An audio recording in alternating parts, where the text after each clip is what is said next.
Welcome everybody to my channel, Angel Says Art. It's been a minute since I've done an intro.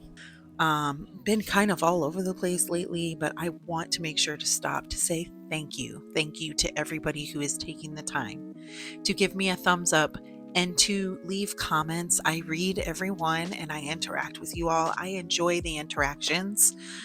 I'm going to be talking about something super important, which is why my creativity was stifled for so many years. I'm going to be talking about mental health and how it relates to our artistry. I felt I was in a dead space for what seemed like forever, and I couldn't ever finish a painting. I had all these unfinished works, and I'm not in that space anymore. And even my loved ones and people around me recognize the difference in me. The fact of the matter is we all have a history of something that bothers us deep inside, whether it's trauma or a lack of belief in self or something. But you know what? We all have to get out of our own way. I felt it's so necessary to do a video about getting out of our own way. It's not everybody else's fault, and it's not your fault. But it is what it is, and we have to find what holds us back. What is holding you back?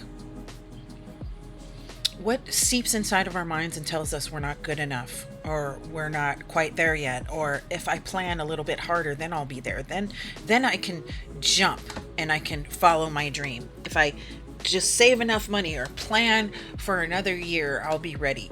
What causes us to do that to ourselves? Based on what I've learned about myself, I would go so far as to say that all of those things that we tell ourselves and the things that we go through in our psyche that hold us back from our dreams or achieving our true purpose is just another form of procrastination, which could also be a form of self-sabotage. We talk ourselves out of so many things because I think deep down we don't really believe that we can do it. We don't really believe that we deserve it. We don't really believe that it's actually going to happen. You know, for me, my internal dialogue was one of, well, everybody says I'm good. And it's cool, but you know, my art is just a hobby. Like, I mean, there's really no career in this. Like, I don't think people are going to like my stuff that much. It was that, and then it was also me dealing with crippling imposter syndrome, which is so interesting to me because I'm a person that in general does not give a damn what people think about me. And in a lot of ways, today I would consider myself what they would call a delusional artist, because I'm like, I think my art is great, and I'm not putting myself above anybody else, but I like what I do. And I think that there are others who like what I do.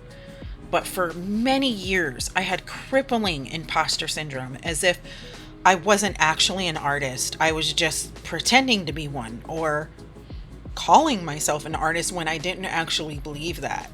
Or that other people saw me that way, but I didn't see myself that way. And why was that? Why couldn't I have that life? Why couldn't I be that person? I didn't have people in my life that were overtly pushing me towards art. I am a self-taught artist, and my mother was a painter my whole life, and she's my biggest inspiration. But like, I wasn't always given that sort of talk like, yes, you can do this, go to art school, that is for you. But in addition to that, I had a rough time growing up. I had a rough childhood, and I have a lot of childhood trauma, which I won't go into here. But all of those feelings of inadequacy, not having a father around, feelings of abandonment, there were many, many things that I needed to work out. And I really needed to start looking at what they call the shadow self, right? I had to really start doing some shadow work. I talk about this in my other video about the artist way, a book of healing for artists that's very art centered, But I also just recently got myself a workbook that's called A Guide to Shadow Work. And I'm really excited to start working with that. I've done a lot of shadow work the past few years. And basically, for those who don't know, shadow work is just working with the shadow, more darker side of ourselves in the way that we deal with things, see things, feel things, and think about things. And kind of coming to terms with and then processing the sides of our shadow that developed over time for certain reasons to protect us, for as we were growing, we learned certain things and the shadow was there for us. But for me, my shadow no longer serves its purpose. It's no longer doing for me what it once did. In fact, my shadow started to hinder me and hold me back. It was time for me to start processing that. I'm a firm believer in dark and light and having balance in the universe. My shadow self needed to be balanced with my light self, and they can coexist and live together. Once I started to balance that all out and really process my pain, my deep rooted beliefs, my coping mechanisms that were no longer healthy for me, really diving deep into self care and self healing and self understanding, lots and lots of introspection. It was only then did my art begin to change. It was only then did the floodgates open and I was no longer bound and held back by these deep rooted, very dark ways of thinking that I was holding on to. Once I got rid of all of that was no longer serving me, my art opened up. I mean, let's just get real for a second, okay? Art is a reflection of who we are, how you feel, how you're processing things, and what you want the world to see. So if we're not okay inside, we can still create, but that doesn't mean it's not painful. And for me, my creation was stifled because I wasn't okay inside. So for me, it was kind of opposite of some other, artists. There are many, many tortured artists, as they would call them. Van Gogh comes to mind. He's one of my favorites. But he suffered so deeply with depression and darkness. And did he still create? Yes. But I believe there was something behind that he never dealt with, and I think it did affect how people saw him. It affected how he saw himself. It made him inaccessible.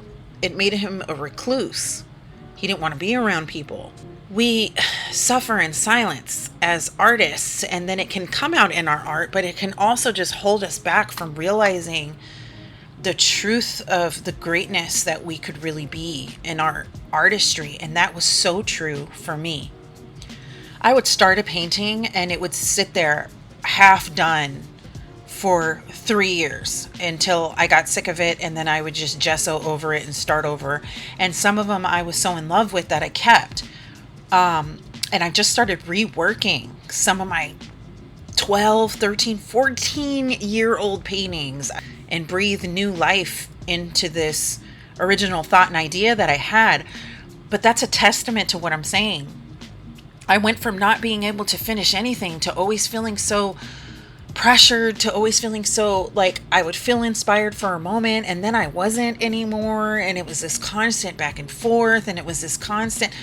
This was something that I was going through emotionally and psychologically. It wasn't a constant art block.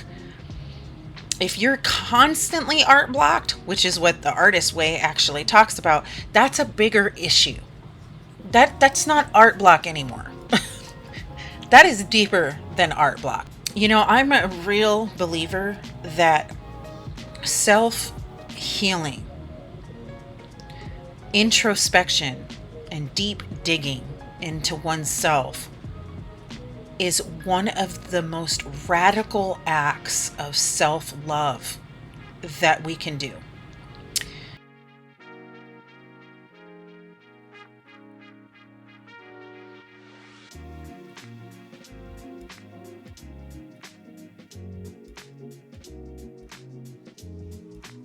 My favorite quote says, "At the deepest level, the creative process and the healing process arise from a single source. When you are an artist, then you are a healer." And I truly believe that. And I hope that this helped some of you out there, helps you heal so that you can get out of your own way. Good luck, everybody.